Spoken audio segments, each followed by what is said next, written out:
At 2:14 on a Tuesday afternoon, Maya Patel left a video meeting thinking everything was normal. Her manager, Daniel, had asked a few questions about the project she'd been running for 6 months. Where were the vendor files? Who had access to the launch dashboard? Which client contact had approved the latest changes? Maya answered everything and closed her laptop. 7 minutes later, an email arrived.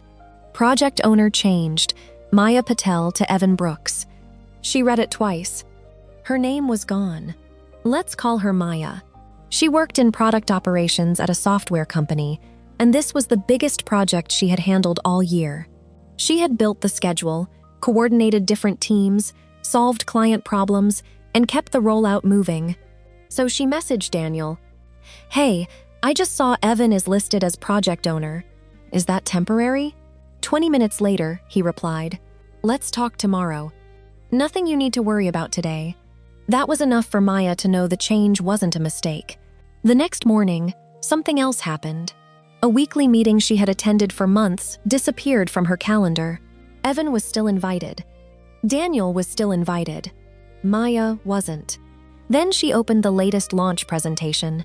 Most of the slides were still based on her work, but the title page now said, Evan Brooks, Program Lead.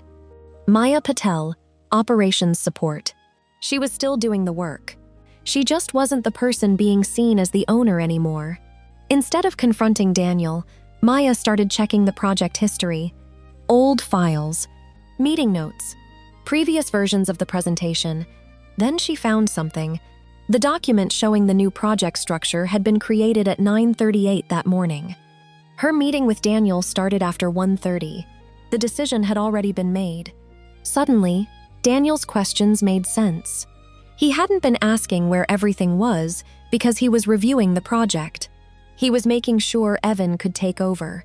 The next day, Maya met with him. She asked one simple question.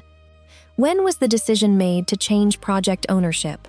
Daniel paused before explaining that leadership wanted someone closer to the sales team to lead the final stage. Evan already worked closely with them, so they thought the change would make things easier. It wasn't a personal attack, but Maya had spent months doing the hard part of the project, and now someone else was becoming the name attached to it. So she changed her approach.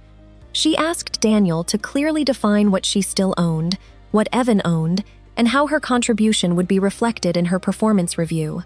She also started sending short written recaps after important meetings. What was decided, who owned what she had completed.